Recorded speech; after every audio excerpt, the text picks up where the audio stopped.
여러분 안녕하십니까? 대구 경북 소식 전해드립니다. 대구시가 동대구역 광장에 박정희 광장 표지판을 세운 것을 두고 국회에선 불법이다 아니다 공방이 벌어졌습니다. 야당은 국가 소유인 동대구역 광장에 대구시가 협의 없이 무단으로 표지판을 세웠다고 주장하고 있고 여당은 광장의 관리 주체가 대구시라 문제 없다고 반박했는데요. 논란이 일자 국토교통부 장관이 적법한지 따져보겠다고 밝혔습니다. 박재영 기자가 보도합니다. 어제 국회 국토교통위원회에서 열린 전체 회의에서 야당 의원들은 동대구역 광장에 세운 박정희 광장 표지판의 불법성을 따져 물었습니다. 제대로 된 절차를 거치지 않았다는 비판이 잇따랐습니다. 법에 따른 절차를 거쳐야 됩니다. 지금 철도사업법 4조에 따라서 철도 노선 및 역의 명칭 관리 지침이 있고 거기에 의해서 국토부에 영명심의위원회가 있습니다. 국가가 소유권을 가지고 대구시가 관리 위탁받은 장소에 조형물을 설치할 경우 국가철도공단과 협의를 거쳐야 한다고 주장합니다. 홍준표 대구시장이 이미 SNS를 통해서 떠들썩하게 소문 내놓고 진행했는데 장관부터 시작해서 모든 관계부처분들이 눈 감고 있었어요. 이거 직무유기에 해당되는 것 아닌가라는 판단하는 겁니다. 박정희 동상을 세우기 전에 표지판을 신속히 철거한 지적도 나왔습니다. 박정희 광장으로 이름을 바꾸는 것은 홍준표 대구시장의 대권을 위한 보수표 결집의 일환이라고 저는 생각합니다. 이런 문제에 우리 국토부가 논쟁에 휘말릴 필요가 저는 없다고 생각합니다. 반면 여당 의원들은 박정희 광장은 공식 명칭이 아닌 별칭이라 제재 대상이 아니며 대구시가 관리 주체여서 문제가 없다고 했습니다. 대구시에서 그걸 별칭으로 박정희 광장으로 하겠다는데 이걸 법 위반도 아니고 규정 위반도 아닌데 국가에서 제재 대상도 아닙니다. 사실관계부터 정확하게 파악해 소모적인 논란을 줄이자는 주장도 나왔습니다. 동대구역에 있는 지금 현재 조성되고 있는 광장 이 부분들이 한국철도공단 소유인 국유지인지 국유재산인지 아니면은 재산권이 대구시에 있는지에 대한 법적인 부분 자료들을 제출을 우리가 받고 난 이후에 논의하는 게 효과적이라고 봅니다. 이에 대해 박상우 국토교통부 장관은 적법성 여부를 살펴보겠다고 밝혔습니다.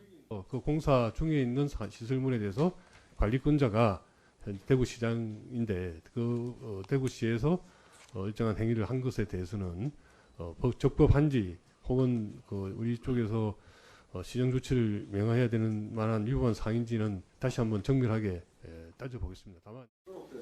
다만 박 장관은 사견임을 전제하며 중요한 시설물에 대통령 표지석이나 동상을 설치하려면 시설물 차원이 아니라 적어도 국민 화합 차원이나 정무적 차원에서 큰 토론과 논의를 거쳐야 하는 것 아닌가 생각한다고 밝혔습니다. 이성애 국가철도공단 이사장도 동대구역 광장은 철도시설법상 아직 준공이 되지 않은 상황이라며 준공 이후에 어떻게 처리할지 검토해 적절히 처리될 수 있도록 모든 노력을 다하겠다고 말했습니다. MBC 뉴스 박재영입니다. 박정희 광장 표지판과 관련해 홍준표 대구시장을 고발한 허소 더불어민주당 대구시당 위원장 등 지역위원장 8명을 대구시가 검찰에 맞고발했습니다. 대구시는 동대구역 광장에 시설물을 설치할 수 있는데도 법 절차를 거치지 않고 박정희 표지판을 설치했다는 주장은 사실과 달라 무고죄로 고발하게 됐다고 설명했습니다. 앞서 허 위원장 등은 지난 19일 대구시의 박정희 광장 표지판 설치가 국유재산법 등을 위반했다며 홍 시장을 대구지검에 고발했습니다. 네, 다음 소식입니다. 대구 지역 상장 기업들이 잇따라 상반기 실적을 발표했습니다. 우리나라 수출을 이끌고 있는 자동차와 반도체 관련 기업들은 좋은 실적을 보인 반면 전기차 수요 둔화로 2차 전지 관련 기업은 부진을 면치 못했습니다. 도건엽 기자입니다. 상반기 우리나라 수출을 쌍끌이한 자동차와 반도체 화랑의 영향이 지역 상장 기업의 실적에도 그대로 드러났습니다. 국내 자동차 램프 분야 점유율 1위인 SL은 상반기 2조 5천억 원이 넘는 매출을 기록했습니다. 영업이익도 2,866억 원으로 지난해 같은 기간보다 20% 넘게 늘었습니다. 올해 매출 5조 원 달성이 유력해 보입니다. 반도체 인쇄회로 기판 전문업체인 이수페타시스는 상반기 4천억 원이 넘는 매출에 영업이익 500억 원을 넘겼습니다. 매출은 20%, 영업이익은 30% 넘게 증가했습니다. 자동차 부품 IT 산업은 현대차, 삼성전자 등 모기업의 수출 호조하고 인공지능 산업의 시장 팽창으로 올 상반기에도 매출액과 영업이익이 증가했습니다. 반면 지난해 대구 지역 상장 기업 중 연간 매출 1위를 기록했던 2차 전지 소재 기업 LNF는 부진을 면치 못했습니다. 상반기 매출이 1조 1,900억 원으로 지난해 같은 기간 2조 7천억 원의 절반 아래로 떨어졌습니다. 영업이익도 지난해 434억 원 흑자에서 2,880억 원 적자로 돌아섰습니다. 다만 2분기 적자 폭이 1분기보다는 축소됐습니다. 농기계 전문업체인 대동은 상반기 매출 7,748억 원, 영업이익 476억 원을 기록했습니다. 주요 시장인 북미 시장 부진으로 지난해 같은 기간보다 매출은 7%, 영업이익은 25%가량 줄었습니다. 부동산 경기 침체 속에 건설업체의 실적도 좋지 않았습니다. HS화성은 매출이 지난해보다 28%가량 줄어든 3,282억 원을 기록했고 영업이익은 196억 원으로 16% 감소했습니다. 다만 서한은 상반기 매출이 4천억 원을 넘겨 지난해보다 40% 이상 늘었고 영업이익도 184억 원으로 50% 넘게 증가해 선방했다는 평가를 받습니다. 하반기에도 수출을 주도한 신성장 산업의 성장세가 이어지겠지만 내수 기반 업종은 고물가와 경기 침체에 따른 소비 부진으로 어려움이 이어질 전망입니다. MBC 뉴스 도건협입니다.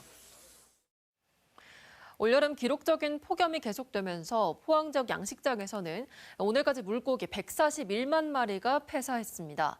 포항에서 양식되는 어류가 1,300만 마리인 점을 감안하면 양식 어류의 10% 이상이 폐사하는 역대급 피해가 발생한 건데요. 아직은 고수온에 강한 대체 어종도 없는 상황이라 양식 어민들의 걱정이 커지고 있습니다. 이규설 기자입니다. 포항시 구룡포읍의 한 육상 양식장. 다 자란 강도다리가 상자 가득 죽어 나옵니다. 어린 치어는 수온 변화에 더 취약합니다. 양식장 수온이 30도에 육박하자 치어는 거의 다 폐사했습니다. 승어가 죽은 경우에는 이게 2달 됐으니까 1년에서 1년 4개월 정도 키운 게 다 죽은 게 되고요. 올여름 포항 지역 27개 양식장에서 폐사한 강도다리와 넙치는 141만 마리, 전체 양식 어류의 10%가 넘습니다. 지난 20일 포항의 한 양식장에선 하루에 물고기 24만 마리가 폐사하기도 했습니다. 특히 포항 지역 양식 어류의 82%를 차지하고 있는 강도다리의 경우 고수온에 취약해 피해가 더 커졌습니다. 고수온에 강한 어종을 바꾸려고 해도 아직까지 대체 어종이 없으니까 우리 못하고 있거든요. 시는 액화산소 800톤과 순환펌프 800대를 긴급 지원했지만 펄펄 끓는 바다 앞에선 역부족인 상황입니다. 순환펌프나 히트펌프를 지속적으로 양식어가에 공급을 하고 얼음 등과 같은 재래식 방법 등도 함께 이렇게 대책을 강구를 하도록 그렇게 하겠습니다. 피해가 눈덩이처럼 불어나고 있지만 강도다리는 50g, 넙치는 100g 이상 성어에 대해서만 보험금이 지급되고 재난지원금은 지급 한도가 5천만 원에 불과해 양식어민들의 한숨이 깊어지고 있습니다. MBC 뉴스 이규설입니다. 또래 청소년에게 성매매를 강요하고 성매수 남성들을 협박해 돈을 떼는 10대 일당 사건 최근 전해드렸는데요. 성매매를 강요받은 피해 학생은 이번 사건으로 결국 학교를 자퇴했고 경찰 조사 이후에도 보호를 받지 못해 더 큰 피해를 입은 것으로 드러났습니다. 박성아 기자가 취재했습니다. 지난 6월 17살인 피해 학생은 한두 살 많은 10대 일당의 권유에 속아 성매매를 하게 됐습니다. 입구만 들어가면 된다 했는데 이제 마지막에는 그 사람이랑 약속이랑 달라가지고 되게 무서웠어요. 이들이 채팅 어플에 피해 학생의 사진을 올려 학교에 소문이 나게 됐고 학생은 결국 학교를 자퇴할 수밖에 없었습니다. 학교 밖 청소년이 돼 혼자 사는 학생의 집에 일당이 들어와 함께 살게 됐습니다. 그리고 2주간 정신적 지배, 이른바 가스라이팅을 당하며 성매매를 하도록 강요당했습니다. 몇 건 했어? 조건?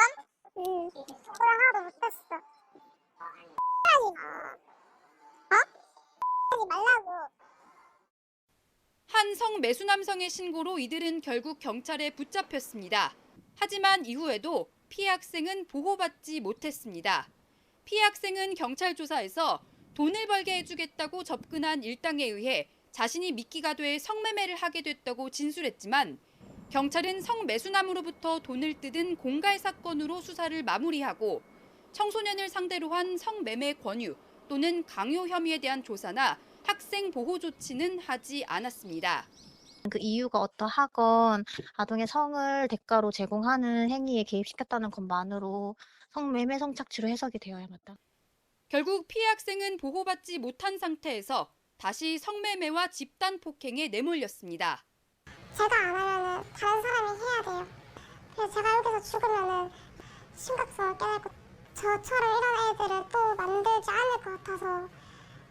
경찰은 당시 진술 등을 바탕으로 피해 학생을 공범으로 판단했으며 성매매 강요 부분을 확인해 엄정히 수사할 예정이라고 밝혔습니다.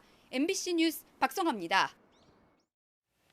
정부의 글로컬 대학 지정을 추진 중인 경북대가 상주 캠퍼스의 일부 학과를 통폐합하겠다는 안을 계획서에 담은 것으로 확인됐습니다. 통폐합이 이루어지면 상주 캠퍼스의 모집 정원 100명가량이 사라지게 되는 건데 상주시와 시민단체는 강하게 반발하고 있습니다. 김경철 기자가 취재했습니다. 세종시 교육부 청사 앞에서 릴레이 1인 시위가 열렸습니다. 현수막에는 경북대 상주 캠퍼스 정원 감축을 반대한다고 적혀 있습니다. 정부의 글로컬 대학 지정을 추진 중인 경북대가 신청서에 대구와 상주 캠퍼스에 유사 학과를 통폐합하겠다는 안을 담으면서 상주 지역이 반발하고 있는 겁니다. 상주 캠퍼스가 희생양이 되는 것만 두고만 볼 수 없었습니다. 이런 식의 학과 통폐합은 글로컬 대학 설립 취지와 맞지 않다고 생각합니다. 상주 캠퍼스 22개 학과 가운데 통폐합 대상이 된 학과는 우선 환경안전공학과와 정밀기계공학과, 에너지화학공학과 이렇게 3곳입니다. 3개 학과의 모집 정원은 99명, 전체 모집 정원의 13% 정도를 차지합니다. 앞으로 통폐합 학과가 더 늘어날 가능성도 있습니다. 대구와 통폐합을 원하는 그런 학과가 있다라면 사업 기간 중에도 추가적으로 진행하겠다는 계획을 지금 계획서 내에 아마 포함시킨 걸로 알고 있고. 지난 2008년 상주대와 경북대의 통합 이후 상주 캠퍼스의 학생 모집 정원은 꾸준히 감소하고 있습니다. 통합 전 1,152명이던 모집 정원은 현재 730명으로 줄었고 내년엔 691명으로 10여 년 사이 거의 반토막이 됐습니다.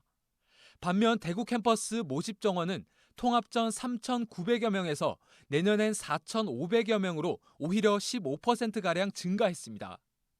정원 감축이 지역 경제 위축으로 이어질 우려에 상주시도 반발하고 있습니다.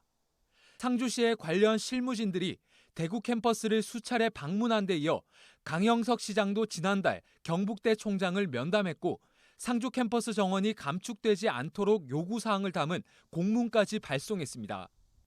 특히 올 초 교육발전 특구로 지정된 상주시는 경북대 상주 캠퍼스와 2차 전지 인력 양성 사업을 추진하고 있는데 관련 학과가 통폐합되면 사업 추진에도 차질이 불가피할 것으로 보입니다.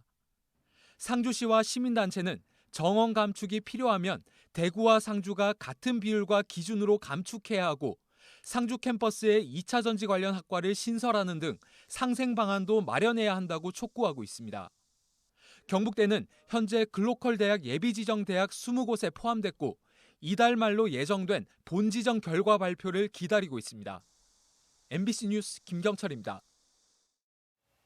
대구 문화방송 시청자위원회는 8월 회의를 열고 문화요 프로그램은 지역 문학의 활동에 관한 정보를 다양하고 심층적으로 제공해 좋았다고 평가했습니다. 뉴스와 관련해서는 의료 대란과 연계된 지역 의과대 입시와 내년 신입생 문제, 추석 연휴 응급 의료체계 현황 등을 지속적으로 보도해 줄 것을 부탁했습니다. 장애인 탈시설 문제와 관련해 장애인 인권과 자립생활에 관한 보도를 문화 부분에서는 대구 시립박물관의 필요성에 대한 취재를 요청했습니다. 낙동강 강정고령 지점의 조류경보 경계 단계가 발령됐습니다. 대구지방환경청은 오늘 오후 3시를 기해 낙동강 강정고령 지점의 조류경보를 관심에서 경계 단계로 상향 발령한다고 밝혔습니다.